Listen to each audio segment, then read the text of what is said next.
Bienvenue au Gamma Podcast. Ici Dave Powell pour vous parler de plusieurs aspects dans l'entraînement, soit la force, la performance, la nutrition, la récupération et encore plus, le tout dans un environnement éducatif et propice à de nouvelles découvertes. Sur ça, bonne écoute.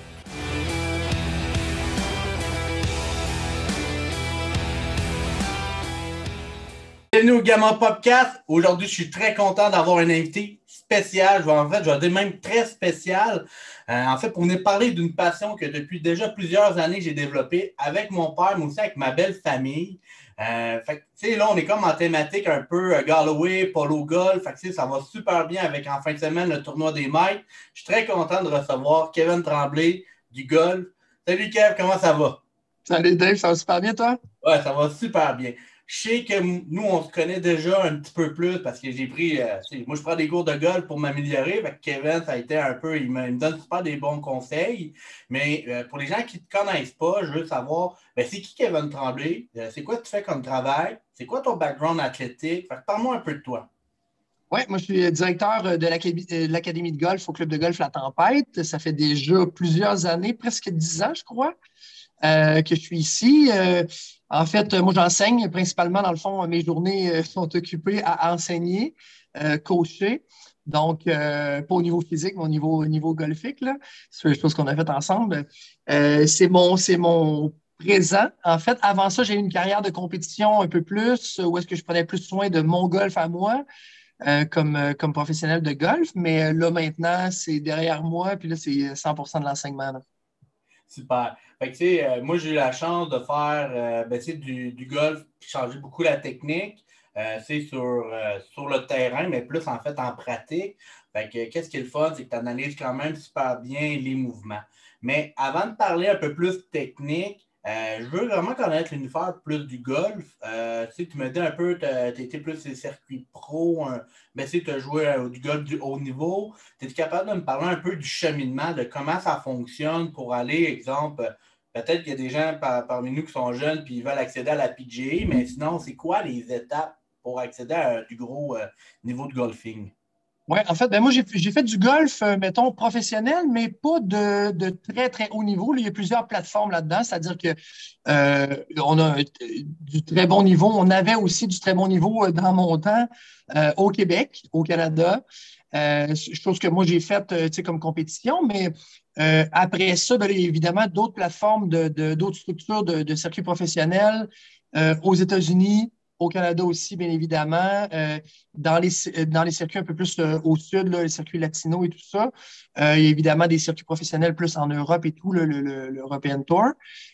Chose que moi, je n'ai pas fait, puis que je n'avais pas le talent non plus pour faire. Puis c'est des circuits qui demandent énormément de sacrifices personnels, de sacrifices familiaux, de sacrifices financiers. Chose que je n'ai pas fait comme sacrifice à ce moment-là. Fait que je coach maintenant les gars ou les filles qui veulent le faire. Fait que ça me passionne beaucoup plus que de l'avoir fait moi-même, là. Fait que c'est quand même un immense sacrifice, comme en fait, j'allais dire tous les sports, là, évidemment. Il faut être prêt à sacrifier beaucoup de choses, je pense, pour atteindre les plus hauts niveaux. Fait que j'ai vraiment trippé à jouer le golf que j'ai joué, que j'avais le talent, mettons, si on peut dire, ou le potentiel pour faire. J'aimais beaucoup pratiquer. Je suis un gars qui a jamais eu ça comme problématique là, de faire 10-12 heures de pratique dans ma journée quand j'étais plus jeune, de 14 à 20 ans, mettons. Là, j'aimais vraiment ça. Fait que ça n'a jamais été un gros, pardon, un gros sacrifice pour moi, c'est ça, de m'en aller avec mes balles puis de pratiquer la short game, de pratiquer la long game au golf. Fait que j'ai eu du fun à le faire. Les circuits professionnels, dans le fond, on les atteint de plusieurs façons maintenant. Évidemment, le processus s'est resserré, là, c'est vraiment rendu c'est un entonnoir de plus en plus serré. Fait que je coach des joueurs qui ont cette aspiration-là là, de s'en aller sur les plus hauts circuits. Mais évidemment que c'est au compte-gouttes, là, les appelés là, sont vraiment, c'est vraiment, vraiment difficile d'avoir accès à ces circuits-là. On le voit sur le PGA Tour, on le voit avec le Master présentement, on le voit, c'est la crème de la crème qui réussit à percer. Puis ça rend ça bien intéressant, évidemment, comme coach, là, de cibler qu'est-ce qui fait qu'on va atteindre tel ou tel circuit? Qu'est-ce qui fait qu'on va gagner la petite fraction de moyenne de coût, mettons, pour nous autres au golf, là, qui va faire la différence pardon, pour atteindre le prochain niveau? Tant au niveau de la distance, de la forme physique, un peu de la nutrition et tout, qui va amener la performance au plus haut niveau, là. Fait que c'est bien intéressant d'en apprendre. Moi, je suis un curieux de nature, je suis quelqu'un qui aime ça comprendre, fait que je passe mes journées à analyser ça quand je suis pas avec mes élèves, de voir un peu, c'est ça, c'est quoi la différence qui va permettre à tel athlète de performer puis de se rendre un peu plus loin. Ça commence par les circuits québécois, canadiens, puis après ça, bien évidemment que ça se poursuit plus loin jusqu'au PGA Tour, qui est le plus grand circuit de golf sur la planète. Super. Puis, dis-moi si je me trompe, parce que je sais qu'au Québec, on n'a pas beaucoup non plus des clubs-écoles de golf, ni universitaires. Je pense qu'il y en a peut-être quelques-uns universitaires, là, des équipes de golf. Fait qu'est-ce que, en sachant que nous, au Québec, on joue, mettons, environ 5 mois au golf, là, peut-être 6 si on a eu un hiver pas très chargé puis pas très écourté notre saison de golf.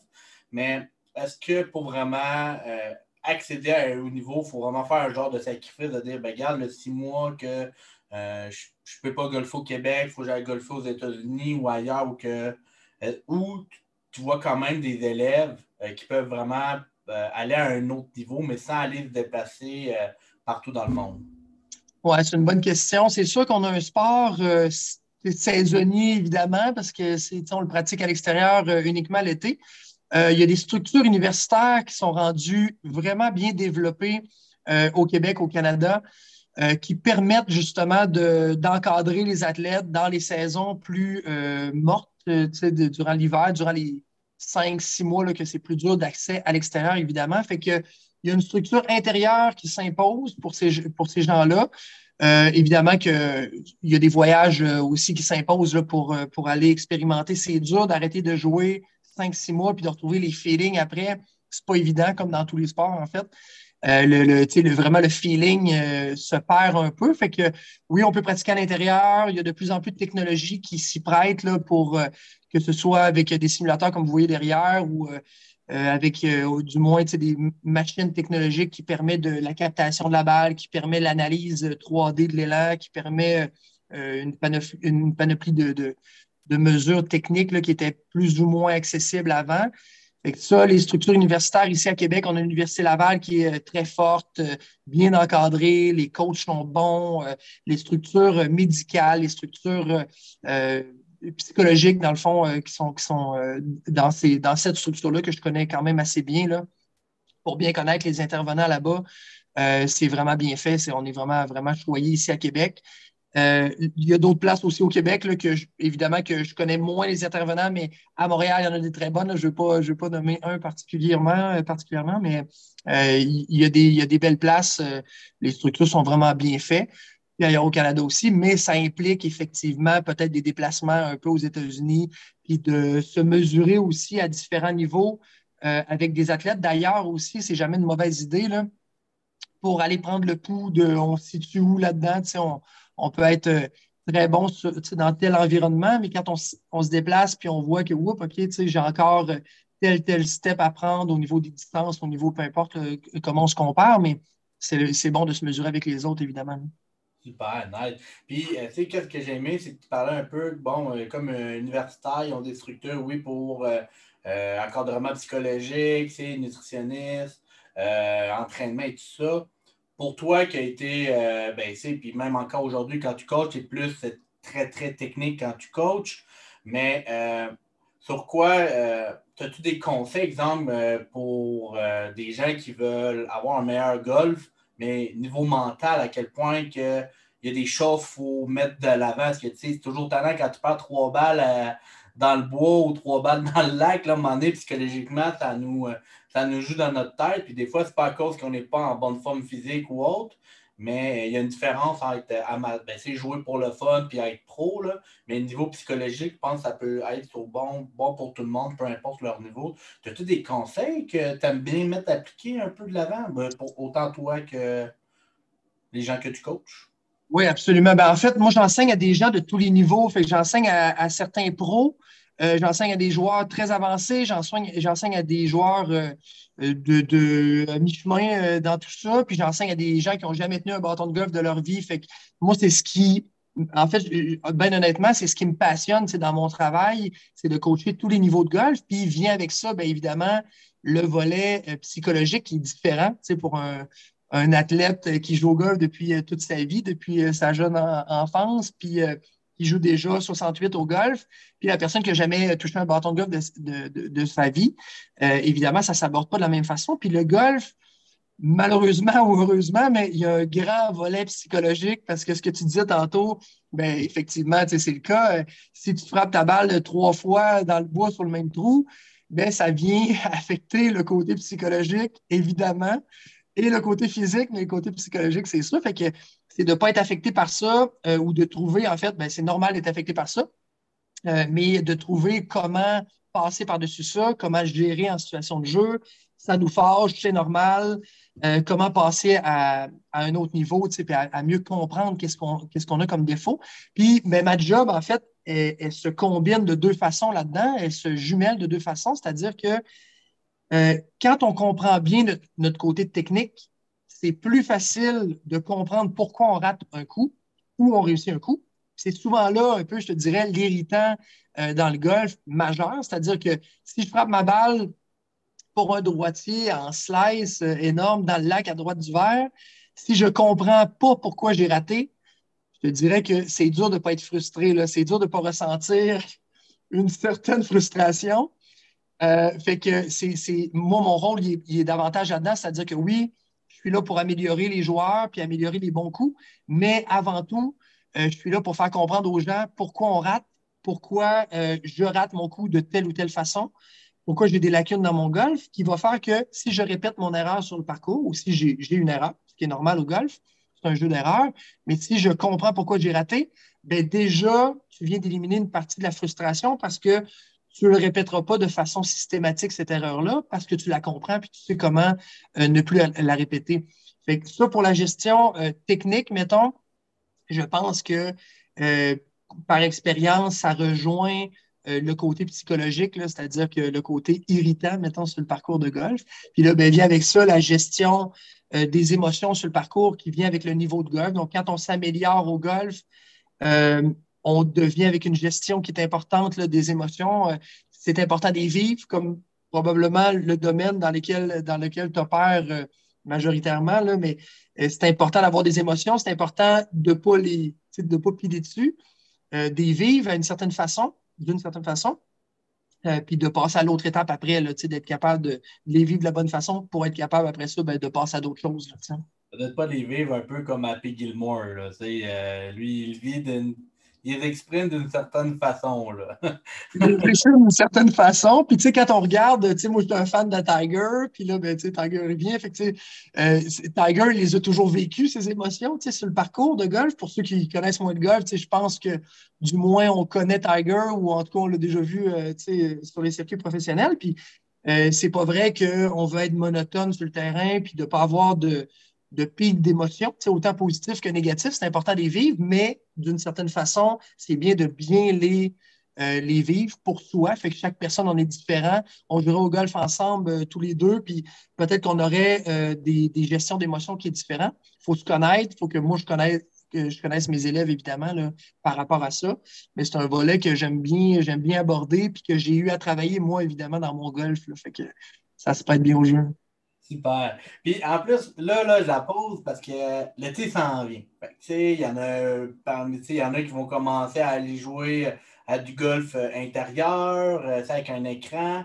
Il y en a d'autres qui vont se préparer un petit peu, peut-être physiquement, pour leur saison.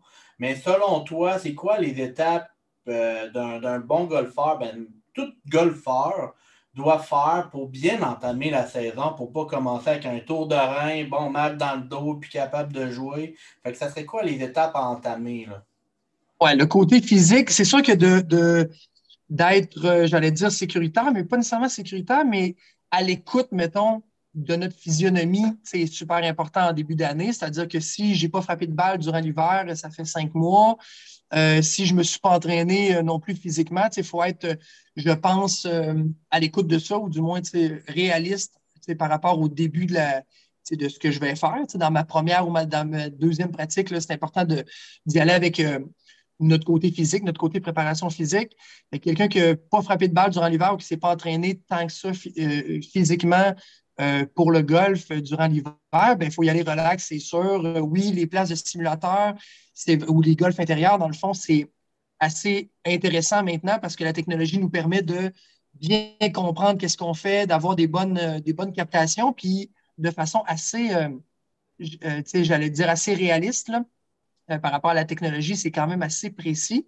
Donc, c'est bien d'en faire, mais c'est bien d'en faire de façon relax au début, là, encore une fois, pour ceux qui n'en ont pas fait beaucoup durant l'hiver. De commencer avec les bâtons courts, de commencer avec le jeu court, c'est plate parce qu'on a hâte de frapper le driver, puis de frapper loin, puis d'y aller à fond. Mais encore là, c'est nous le pire quand on le fait, puis qu'on se blesse. Bien là, évidemment, ça repousse la saison. Puis quand on performe durant l'été avec des blessures physiques ou sans dire blessure, mettons des limitations ou de sentir un peu mon bas de dos. Puis quand je frappe, on n'est pas tout à fait à l'aise, ben, c'est nous le pire parce qu'on va traîner ça, puis ça va affecter évidemment les résultats durant la saison au complet. Fait que ça vaut la peine de faire une ou deux pratiques de façon un peu plus relaxe pour après ça se permettre de, oui, aller à fond et d'avoir des résultats qui font du sens durant la saison, de ne pas avoir de limitations physiques. Là.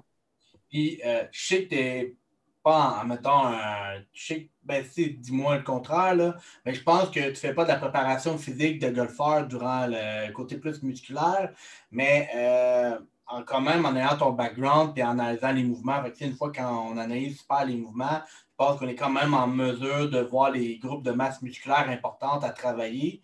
Selon toi, pour les gens qui veulent augmenter, souvent, ben oui, c'est le jeu technique va être comme le game changer, mais des fois, il y en a comme physique, ça peut aider à driver un petit peu plus loin. Là. Aujourd'hui, quand on regarde les pros, ça a l'air tellement facile, là, mais des fois, les gens plus à mon niveau, le monde vont dire moi, je suis gros, fait que je vais la cogner loin. Oui, dans un certain sens, mais il y en a qui sont bien plus légers que moi puis qui sont capables de driver encore bien plus loin, fait que genre les pros. Mais y a-tu des muscles que tu considères de travailler davantage, en fait, pour le golf? Oui, mais en fait, c'est une question hyper pertinente parce que c'est pas tout le monde qui frappe 320 comme toi, là, facilement. Là. Fait que allons-y pour le commun des golfeurs. Mais en fait, moi, j'ai des formations en biomécanique, c'est-à-dire que je considère que, en fait, tous les enseignants de golf devraient avoir ça. C'est de plus en plus le cas. Là. On est de plus en plus formés en biomécanique, qui permet, en fait, une meilleure compréhension à la base du geste de golf, à la base de tout ça.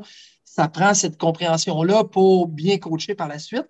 Puis vient avec ça des évaluations qu'on fait sur nos élèves qui permet, des évaluations très rapides en fait, là, ça n'a rien de bien compliqué, mais qui permet de comprendre chaque personne, où sont les zones mobiles du corps, où sont les zones avec des limitations physiques.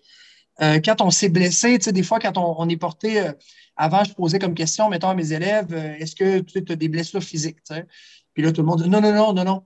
Fait que c'est comme un peu, c'est comme un peu péjoratif de dire ça, tu sais. Fait que quand tu fais les tests physiques, bien là, tu le vois que, OK, parfait, il y a une limitation des chevilles parce que tout simplement, ça pivote moins bien ou il y a moins de mobilité au niveau des chevilles.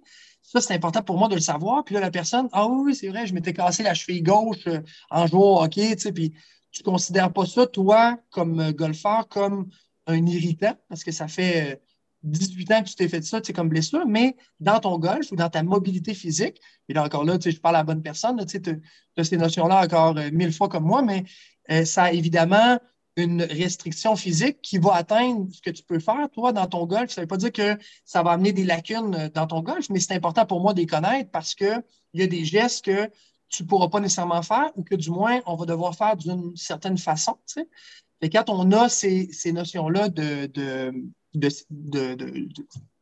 d'analyse, en fait, ou de certification ou de formation, on est capable de conseiller les gens en fonction de ça dans leur golf, puis de conseiller aussi, tu sais, d'envoyer ces gens-là à toi pour être capable après ça de bâtir quelque chose, d'améliorer certaines lacunes, en gym ou d'améliorer certaines lacunes au niveau des exercices qu'on peut faire physiquement qui va permettre, ben oui, d'assimiler le côté technique, mais de développer notre corps en fonction de, OK, parfait, j'ai telle restriction, ben voici ce que j'ai à faire comme exercice, puis ça n'a pas besoin d'être des années et des années de préparation, mais quand on est déjà habitué avec une certaine culture physique, d'avoir un certain entretien de notre mobilité ou de notre physique, ben, ça se prête bien au jeu de développer certaines lacunes en même temps. Fait que c'est pas plus compliqué, mais ça demande de modifier certains exercices qu'on faisait déjà qui va bénéficier à notre technique par la suite, là. Fait que c'est hyper pertinent d'avoir des formations biomécaniques pour ça, pour mieux comprendre pour moi la biomécanique du golf, mais être capable aussi, c'est ça, de déterminer pour chaque élève qu'est-ce qu'on peut faire sans le savoir. Tu sais, là, j'en parle de façon un peu plus détaillée, mais chaque élève n'a pas besoin de savoir tu sais, pourquoi on va aller dans tel élément technique. Là. Donc, on va suggérer aux gens d'essayer justement telle technique pour être capable de pallier à certains manques de mobilité ou du moins certains groupes de mobilité qui sont moins actifs là, durant le soin. C'est ça, de la manière que souvent tu l'exprimes aussi, c'est ça, souvent les golfeurs, moi si je le sais dans mon cas, c'est souvent la mobilité qui va nuire dans mon swing, mais ça va avec ma posture aussi, mais je pense, dis-moi aussi, moi je pense selon moi, avoir des jambes qui sont fortes pour gagner une stabilité au niveau du lower body, fait, du bas de corps, mais aussi avoir un tronc qui est capable de faire un bon axe de rotation, parce que c'est beaucoup des mouvements de rotation finalement. Pas sûr que ça sert à de quoi avoir 22 pouces de bras, avoir des gros biceps et souligner vraiment, mais si tu es capable d'avoir un corps qui est extrêmement solide, qui est capable de charger puis faire des swings explosifs, ben là, je pense que c'est là que des fois, on voit les athlètes encore plus performer. Puis je crois fortement, puis dis-moi aussi, les golfeurs aujourd'hui, c'est plus les mêmes golfeurs des années 80, 70. Les golfeurs avant, ça jouait juste au golf, ça fumait, en même temps de jouer. Là, aujourd'hui, les gars, c'est des athlètes. Il y en a qui sont vraiment en shape. Puis, je pense de plus en plus pour performer, il faut que tu sois en shape dans toutes les sphères. Fait que, je sais pas, dis-moi si je me trompe, là, mais. Ah, absolument, tu as 100% raison. Tu sais, en fait, le côté athlétique, pour répondre à ta dernière question, tu sais, ta dernière observation, c'est que le côté athlétique va t'aider à performer dans ton élan, bien évidemment, tu sais, au niveau des résultats que tu vas avoir sur ta balle, mais va t'aider à performer longtemps aussi, tu sais, dans une saison ou dans tu sais, un tournoi de golf, mettons, c'est 4 rondes, c'est 4 jours. C'est pas tant que ça, tu sais, 4 jours. Sauf que sous pression, quand tu es en tournoi, quand tu es face à une situation de stress, bien évidemment, tu sais, c'est dur de performer durant 4 jours. C'est dur de performer puis que ton corps soit performant pendant 4 jours consécutifs. Le côté nutrition, le côté entraînement, le côté performance puis endurance, mettons, j'allais dire, c'est le mot que je cherchais tantôt. Le côté endurance est hyper important. Donc, oui, la masse physique ou la force physique va aider à générer une certaine vitesse, une certaine structure aussi physique qui va être bien importante aussi au niveau des blessures. Puis le lower body est super important parce que au golf, comme dans plusieurs sports, la biomécanique ou la chaîne kinétique qu'on va créer durant le mouvement part du sol. C'est notre point d'appui. Donc, à la descente surtout, à la descente, là, on part du sommet de l'élan, puis quand on va descendre sur la balle, ben, ça part évidemment pour tous les professionnels que vous voyez à la télé ou qu'on côtoie, puis que vous voyez sur les terrains de golf, ça part du sol, ça part du bas du corps. On pourrait y aller spécifiquement, là, il y a 37 zones là-dedans, mais on va garder ça simple. Ça part du bas du corps. Le corps est super impliqué. Fait que tout ce qui est cuisses, fessiers, abdos, la mobilité là-dedans est super importante. La structure de ça est super importante. Fait que non seulement les gros muscles, mais les petits muscles aussi sont impliqués durant ce mouvement-là. Si on veut les répéter, si on veut être capable que ce soit confortable aussi comme geste, parce que faut pas juste le comprendre, faut pas que ce soit, ça fasse un non-sens quand on le fait, puis que ça crée des tensions, tu sais, aussi là-dedans. Fait que cette zone-là est super importante. Puis là, j'oublie un point que je voulais te parler tantôt au niveau de la mobilité, mais tu ajoutais au niveau de la grosseur des bras et tout ça, ben, ce qui est important là-dedans au niveau de l'entraînement, c'est que ça ne limite pas trop la mobilité du corps, justement. Tu sais, on mêle souvent flexibilité puis mobilité, tu sais, qui sont deux termes employés, en tout cas, moi, dans mon domaine, tu sais, un peu pour la même chose. Tu sais, c'est-à-dire que quelqu'un va venir me voir, puis hey, moi, je suis pas mobile, là, tu sais, j'ai de la misère à, tu sais, j'ai de la misère à tourner tu sais, dans mon swing, mais quand on comprend ou quand on fait comprendre à la personne la différence entre la mobilité et la flexibilité tu sais, d'un muscle, dans le fond, ça peut être différent. Tu sais, c'est-à-dire qu'on peut trouver de la mobilité dans un swing de golf, on peut inventer de la mobilité, si on veut. Inventer de la flexibilité, c'est tough. Tu sais, c'est pas. Là, c'est dans ton domaine à toi, mais là, c'est plus difficile. Fait que quand on réussit à expérimenter ça ou à faire expérimenter ça à notre élève, ben évidemment que, tu sais, moi, je vois ça tous les jours, tu sais, des gains de 40 verges, 50 verges, quand on pensait que, ouais, tu sais, moi, je ne frapperai jamais loin parce que je ne suis pas flexible. Mais c'est là c'est là les notions, justement, de biomécanique qu'on parlait tantôt, les connaissances biomécaniques sont importantes. Là. Ouais, puis ça, c'est super. Puis, tu sais, il y a un point aussi, tu as dit, c'est important d'être aussi endurant. Parce que là, c'est généralement, pour être pro, il faut que tu marches au golf. On n'est Ouais, pas en court. La plupart du temps, on est souvent en court quand on joue, mais tu sais, je pense que marcher un 18, puis marcher 18, la première journée, ça va bien, mais rendu à la quatrième journée dans ton tournoi, ça se peut que si tu n'es pas endurant, mais tu es fatigué, puis là, ben, si tu es fatigué, tu es moins focus. Fait que tu as bien plus de tâches d'erreur à ce moment-là. Fait que c'est pour ça que je pense aujourd'hui, les gars se font des scores de fou. Puis des fois, quand les gars arrivent à la dernière journée, oui, il y a la pression qui monte, mais peut-être la fatigue. Puis là, mettons, le gars qui était promis, il finit finalement 4-5e parce qu'il choke. Ben là, ça se peut qu'il était juste bien fatigué de sa fin de semaine. Là, absolument. Puis, tu sais, le côté, en fait, justement, tu sais, quand on voit un athlète qui choke, en fait, tu sais, encore une fois, dans bien des sports, mais mettons, là, tu sais, on parle de golf, mais quand on voit un athlète qui choke, tu sais, souvent, justement, la fatigue physique crée une fatigue mentale ou une répercussion sur la fatigue mentale, évidemment. Puis, tu sais, quand on est sous pression en tournoi, je l'ai vécu à petite échelle, tu sais. Évidemment, tu sais que le stress est normal, puis comme on parlait tantôt, tu sais, on veut le gérer de la meilleure façon possible, mais ça va atteindre une certaine fatigue ben, émotionnelle, une certaine fatigue parce que, bon, la nuit, on va peut-être moins bien dormir entre la ronde 3 et 4. Tu sais, le gars qui mène le tournoi en fin de semaine, tu sais, samedi, j'aimerais ça voir la qualité de sommeil qu'il va avoir. Tu sais. Il y a des chances que ça affecte. Donc, on va avoir une fatigue physique qui va être liée à ça, tu sais, évidemment. Puis le côté nutrition est bien important pour être capable de justement créer une certaine endurance là-dedans physiquement. Mais les deux vont ensemble, c'est la fatigue mentale puis la fatigue physique. Moi, je crois vraiment que c'est relié, bien évidemment. Tu sais. Puis ça, c'est good. Puis là, je veux savoir un peu plus ton expérience, tu sais, de beaucoup plus de coach technique. La plupart des golfeurs que tu rencontres, hommes-femmes, peu importe on va dire la corpulence, la grosseur qu'ils ont, c'est quoi Yes. souvent, les petits problèmes techniques que tu remarques le plus dans leur swing?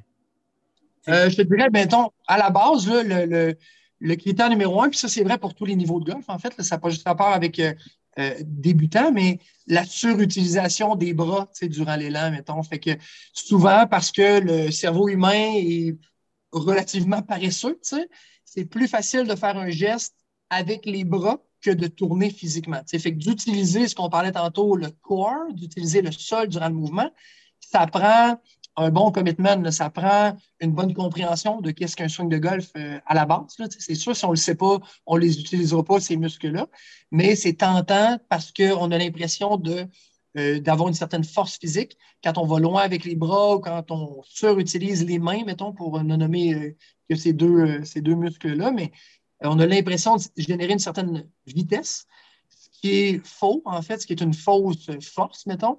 Le golf, c'est un sport de vitesse et non pas de force physique. Fait que quand on mêle ces deux choses-là, ben, on va développer beaucoup de lacunes, de répercussions négatives dans l'élan. Là, on va avoir l'impression de frapper fort, la balle n'ira pas loin, ça va aller croche. Plus je vais vouloir frapper fort, plus ma balle elle va courber.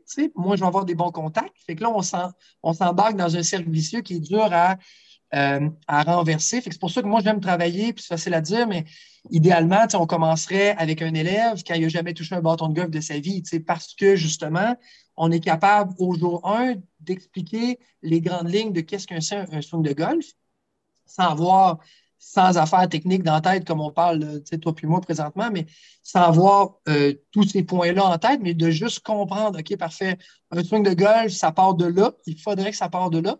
Donc, quand on commence après, puis qu'on expérimente, et là, tout de suite, on part dans des bons plis. On comprend que les bras, bon, ça n'a rien à voir dans le mouvement de golf. C'est donc facile de les utiliser, mais ça mène à rien. Tu peux même l'expérimenter au début. Fait que ça aide vraiment, vraiment la compréhension. Fait que je te dirais, pour répondre à ta question, l'erreur majeure, mettons, c'est davantage ça, d'utiliser au-delà des alignements, de la prise, de la posture même au départ, la surutilisation des bras, mettons, puis des mains. C'est ce que je vois au quotidien le plus souvent, puis c'est là que les gens, justement, se limitent dans leur golf. Pour les gens qui ont un certain niveau de golf, vont atteindre un certain plafond, qui est dur à.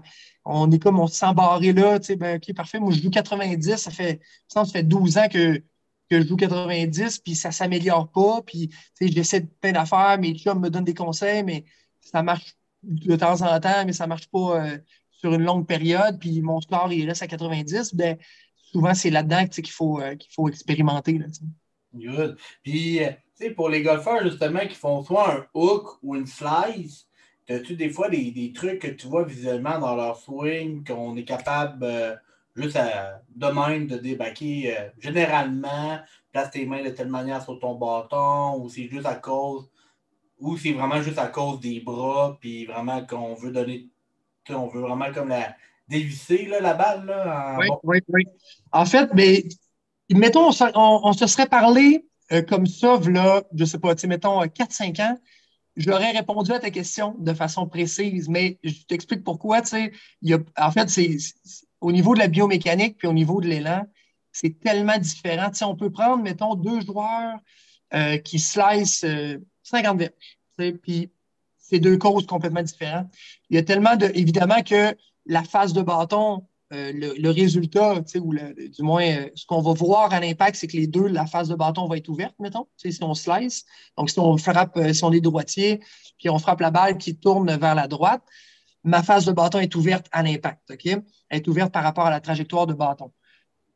Ceci étant dit, la cause, c'est tellement large, puis c'est là que une chance que c'est si compliqué parce que je n'aurais pas de job, mais c'est là que moi, mon rôle, c'est un peu ça, c'est de déterminer qu'est-ce qui est le point numéro un, le point numéro deux pour cette personne-là, pour corriger ça. Puis je te dirais que c'est tellement différent. Puis encore une fois, je reviens sur ma réponse de tantôt. Règle générale, mettons, la rotation ne sera pas optimale pour les deux joueurs, probablement, à la base. Oui, la prise, tu as raison. Oui, l'armement des poignets, parce que la prise de bâton va dépendre de comment on arme nos poignets dans l'élan.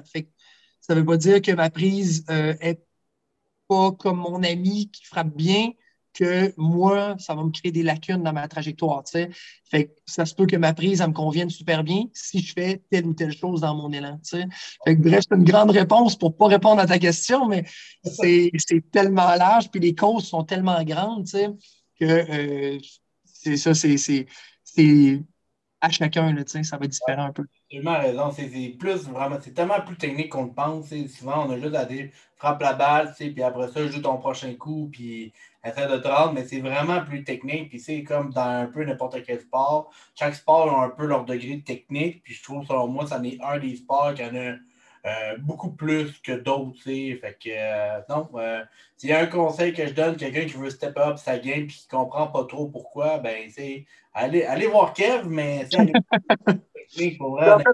Mais t'es bien fin, mais en fait, je te dirais que aussi à ça s'ajoute que, je vais te dire un point tantôt, l'idée m'est sortie de la tête, mais bref, quand on. En tout cas, ça va me revenir tantôt, c'est sûr, c'est sûr. Puis, Ça va me revenir. je voulais savoir un peu avec toi, là, j'ai une petite question que des fois on a tendance. Les joueurs de hockey jouent souvent au golf. D'habitude, ça, ils jouent quand même bien. Mais le swing, il ressemble relativement un peu à un swing de golf, mais versus un joueur de baseball. Fait que je sais pas si tu as déjà analysé les mouvements entre les deux, mais euh, ça t'arrive-tu des fois de voir des joueurs de hockey qui ont vraiment de la misère à jouer au golf Beaucoup. naturellement? Ouais. Oui. Mais en fait, oui, je te reviens là-dessus. En fait, j'ai retrouvé ma réponse que je voulais te donner tantôt. En fait, c'est que Notre rôle à nous, c'est quand on parle du côté technique, tu as raison que le golf, c'est un sport beaucoup technique. En fait, beaucoup technique, c'est-à-dire que chaque petite nuance technique va avoir une grande différence au niveau du résultat. OK? Tant au niveau du résultat du contact, de la trajectoire. On a beaucoup de choses à gérer dans l'élan qui ont une grande répercussion au niveau de la trajectoire. Puis nous, notre rôle comme coach, puis je suis convaincu qu'on peut faire un parallèle avec ton domaine, c'est que comme coach, tu vas être capable de déterminer quel est le point le plus important, mettons, dans ta checklist à toi. T'sais. Moi, mettons, j'ai 25 défauts dans mon swing de golf. Si je pense à mon point numéro 13, 16 puis 24, je vais avoir la tête grosse de même parce que là, j'ai plein d'idées techniques. Mon ami me dit qu'il fait que je fasse ça, puis là, telle affaire, qui n'auront aucune répercussion positive au niveau de la trajectoire parce que je ne m'occupe pas du point numéro 1, 2, 3, mettons, par exemple. C'est là que notre rôle à nous, comme coach, est important. C'est-à-dire que si on est capable de mettre le doigt sur le point numéro 1, le point numéro 2, mettons, pour un élève, et là, tu vas avoir des répercussions positives sur ta game là, puis tu n'auras pas 37 affaires en tête. Puis ça, c'est le point le plus important. Donc, après ça, quand ces points-là sont corrigés, quand ça devient de plus en plus facile pour toi de les faire, bien là, oui, tu peux aller au point numéro 3, puis 4, puis 5, puis un jour 20.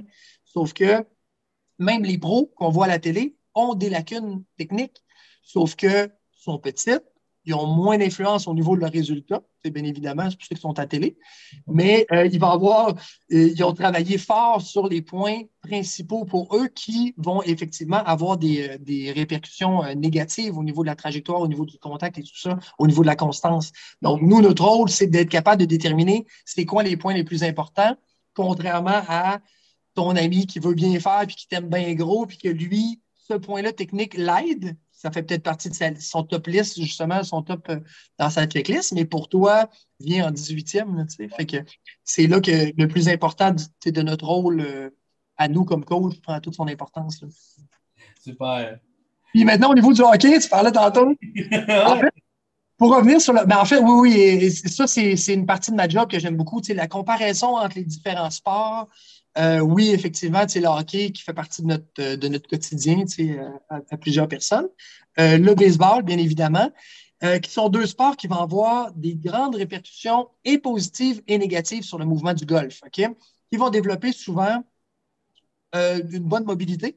En partant, mettons, quelqu'un qui joue au hockey puis au golf, puis au baseball, pardon, va avoir une bonne mobilité, mais va souvent avoir des notions de déplacement latéral, donc le fameux transfert de poids qu'on se fait inculquer au baseball dès notre plus jeune âge, au hockey, qu'il y a des grandes répercussions sur le transfert d'énergie qu'on va faire, mettons, sa rondelle ou sa balle au baseball. Au golf, c'est très peu important. Le mot transfert de poids n'existe même plus en biomécanique de golf. On parle plus de positionnement du poids, des grands mots pour dire la même affaire, mais bref, le déplacement latéral est très faible au niveau de l'importance. Donc, la rotation du corps, je dirais, mettons, pour la quantifier, c'est à peu près 93 de l'importance de l'énergie qu'on va mettre sur la balle à l'impact. Donc, c'est probablement ça le plus grand défi pour un bon joueur de hockey ou même quelqu'un qui a juste un bon volume de hockey ou un bon volume de baseball, de balle, c'est d'éliminer justement ça de son langage ou de sa croyance. Puis, en fait, c'est pas négatif dans le sport qu'on a pratiqué avant, mais au golf, là, ça peut avoir des répercussions un peu plus difficiles. J'en coach beaucoup de joueurs de baseball. Je peux te dire que le transfert latéral, c'est tough à enlever. Mais quand on le comprend, quand on comprend les mécanismes de rotation du golf, bien là, on s'en sort assez facilement. Mais c'est probablement ça le plus grand comparatif entre le golf, hockey, baseball, mettons, là, les trois sports, mettons, on va dire, Okay. plus mécanique, rotation, qui se ressemblent quand même dans les grandes lignes, mais qui sont si différents. Là. Puis, as-tu des conseils un peu pour les gens qui nous écoutent, un genre de warm-up que tu conseilles avant chaque partie de golf? Oui, ben en fait, je te dirais que moi, ce que je conseille à mes élèves, c'est de commencer avec tout ce qui est jeu court. OK? C'est-à-dire que moi, ce que je faisais quand je jouais plus de compétition, c'est que je commençais toujours par les coups d'approche. Donc, les coups d'approche, on parle de coups en bordure de verre, à l'intérieur d'une trentaine de verges. Là, vraiment des coups de petite amplitude, de petits mouvements qui vont réveiller, en fait, les mêmes muscles qu'on va avoir besoin en élan complet, qui est évidemment moins agressif comme geste. Donc, on réchauffe nos muscles en même temps. Pour les bons joueurs, on va réveiller des sensations de contact avec la balle, dans le fond, qui va être juste bénéfique pour tout ce qu'on va faire par la suite, là. Donc, au niveau de l'élan de golf, après ça, ça va être payant d'avoir réveillé tous ces petits skills-là, ces petits feelings-là en jeu court.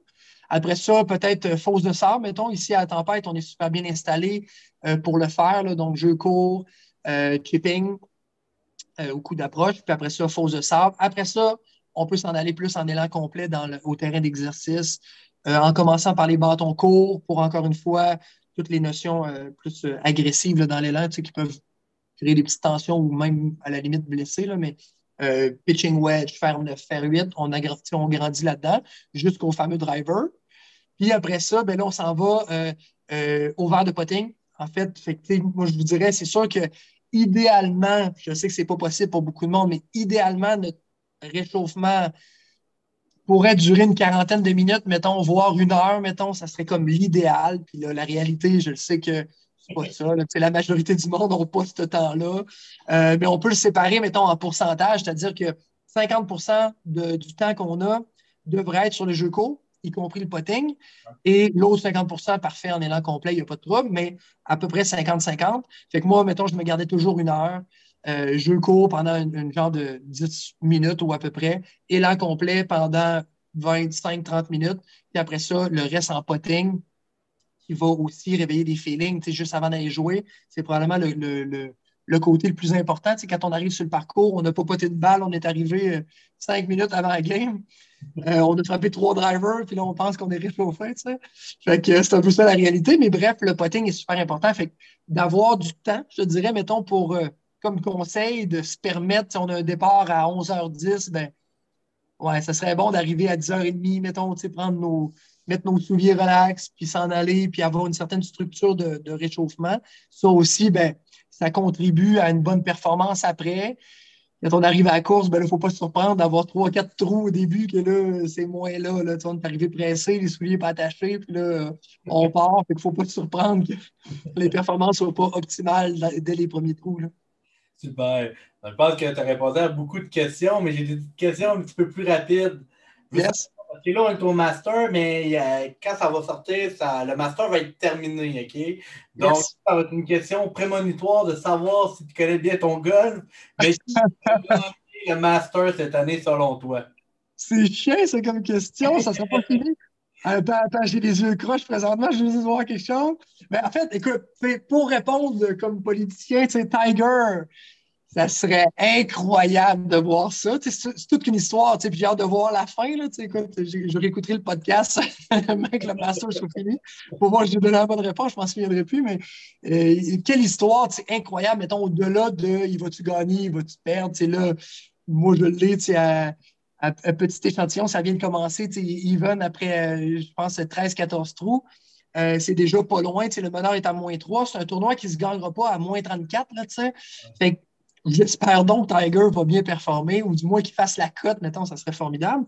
Mais pour répondre de façon un peu plus sérieuse ou un peu plus réaliste, mettons, j'aimais bien les chances de, mettons, Danny Willett, c'est un gars que je regarde depuis un bon bout. Puis là, je te parle en sachant qu'il est -2 après 13, là, fait qu'il est quand même proche du leader présentement, mais c'est un gars que j'adore. J'espère que les gars plus typiques qu'on voit, mettons Adam Scott, que j'adore, les gars comme ça vont bien performer parce que c'est bon pour le golf. C'est bon quand on connaît le top 10, quand on regarde ça dans les rondes finales et tout ça. Fait que au-delà de Tiger, il y a d'autres très, très bons joueurs présentement. Là, fait que je sais ça. Mais bref, pour répondre, Danny Willett, j'aimerais bien ça. Là. J'aimerais vraiment ça. Je ne sais pas si ça répond un peu à la même question, mais en ce moment, là, parce que je sais que Tiger, il joue moins, là, mais le golfeur qui t'impressionne le plus présentement sur la PGA Tour, c'est qui le golfeur qui t'impressionne? Kim, c'est une solide question parce que j'aime tellement regarder tout au niveau du PGA Tour parce que moi, j'en apprends tous les jours. Fait que, j'aime regarder les nouvelles techniques, j'aime regarder les jeunes qui arrivent sur le PGA Tour, pourquoi ils sont comme ça, pourquoi le backswing est de telle façon. Fait que j'analyse beaucoup ça, mais des joueurs qui m'impressionnent. Tous les gars qui ont bien performé dernièrement, là, mettons. Scheffler est vraiment, vraiment dans les impressionnants présentement. Puis au-delà du niveau technique, tu vois, dans le fond, c'est un gars qui performe bien avec des lacunes techniques qu'on pourrait, en tout cas, quand tu regardes ça froidement de l'extérieur, c'est un gars qui performe hyper bien avec son swing. Fait que lui, le terme swing your swing, là, il est dedans. Là, fait que c'est un gars qui m'impressionne beaucoup, mais j'aime tellement ça, j'aime tellement ça analyser ça que les jeunes sur le PGA Tour qui arrivent présentement ou qui s'apprêtent à atteindre le PGA Tour sont tellement efficaces, sont tellement forts physiquement, sont tellement explosifs. C'est un terme que tu as utilisé tantôt qui est hyper pertinent pour le golf. Qui sont rapides, qui ont des swings quand même relativement courts, qui sont moins exigeants à court terme, mettons, pour chaque swing. Ils sont hyper performants. Fait que c'est des joueurs, il y a beaucoup de joueurs qui m'impressionnent beaucoup sur le PGA Tour. Puis à l'inverse de ça, mettons, si on y va plus pour les joueurs qui sont encore efficaces, encore dominants, malgré plusieurs années. Je sais que Rory n'est pas dans des bonnes passes, puis je le sais que. Mais on va les revoir, ces gars-là. Ils vont rester performants, puis ils sont capables de.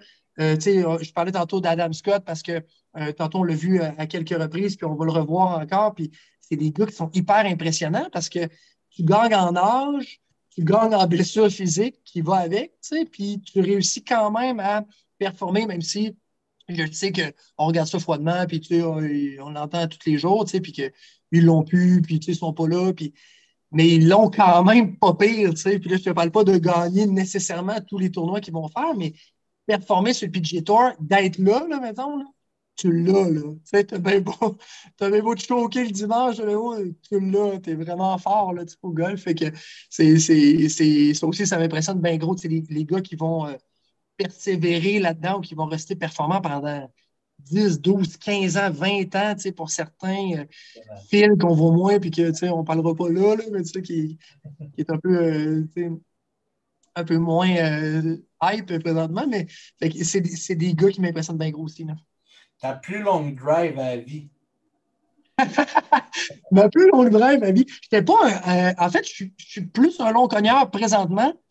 Que je l'étais quand je jouais bien au golf, mettons, j'ai déjà eu des passes que je jouais quand même bien, puis je n'étais pas un long frappeur, j'avais pas le fameux 300 de moyenne, et loin de là, fait que je frappais peut-être un genre de 2,80 de moyenne ici au Québec, là, fait que dans des terrains qui roulent pas tant, là, fait que j'étais pas un très long cogneur. Ma plus longue drive, c'est probablement, je sais pas, là, pour dire un chiffre, mettons, je le sais que j'ai déjà frappé 395 sur un trou parce que ça avait été mesuré, mais écoute, ça avait dû pogner 3-4 sprinklers, là, puis c'est pas ma drive, c'est pas ma drive typique, loin de là. Je te dirais que là, maintenant, je suis un frappeur autour de 300, mettons, parce que j'ai travaillé au niveau de ma technique pour gagner de la distance, là. Juste pour le fun, là, mais je frappais moins loin que ça quand je jouais bien au golf. Là. Je ne sais pas si tu as joué, mettons, sur des gros parcours, là, mais si tu as un terrain de la PGA Tour que tu dis hey, ça serait mon rêve de jouer, ça serait lequel? La tempête. La tempête? Mon terrain préféré, c'est sûr, mais je te dis ça, en fait, ça aussi, c'est une réponse politique, mais en fait, c'est un terrain que j'adore, puis le nouveau terrain est écœurant, le nouveau neuf, je ne sais pas si tu as eu l'occasion de le jouer, mais le nouveau neuf est vraiment, vraiment formidable. Les membres l'adorent, c'est un terrain vraiment, qui est tellement diversifié, au niveau des trous de golf, que tu as un challenge PGA Tour. Là, tu t'en vas là-dessus puis tu te sens sur le PGA Tour, tu vois les spectateurs où est-ce qu'ils sont, où est-ce qu'ils ont le potentiel d'être. Fait que, mais bref, c'est mon terrain préféré, bien évidemment, mais Augusta National, c'est sûr que je vais te répondre ça. J'ai eu la chance de jouer quand même plusieurs terrains dans ma vie, mais ce terrain-là est tellement passant ni par le fait qu'il est dur, il n'est pas accessible, en fait. J'ai oublié le terme, mais il est tellement pas accessible, il est tellement dur d'être à jouer, en fait, il est tellement injouable que ça le rend donc attirant, puis c'est donc prestigieux, fait que oui, ça serait ce terrain-là. Il y en a évidemment plusieurs que moi, j'ai pas eu la chance de jouer, puis que plusieurs de mes collègues ici ont joué. Qui étaient formidables, les TPC, les Pebble Beach, mettons, que moi, je n'ai pas joué, puis dont un caractère impressionnant là, d'être là, puis que c'est des terrains avec chacun leurs difficultés différentes, bien évidemment, mais avec une difficulté différente. Fait que j'aimerais bien ça en jouer plein dans ma vie, mais on n'a clairement pas le temps de toutes les jouer. Là. Puis, où qu'on peut te trouver pour les gens qui veulent prendre peut-être des cours ou qui veulent venir à la tempête pour venir rencontrer Kev? Fait, comment ils peuvent te retrouver?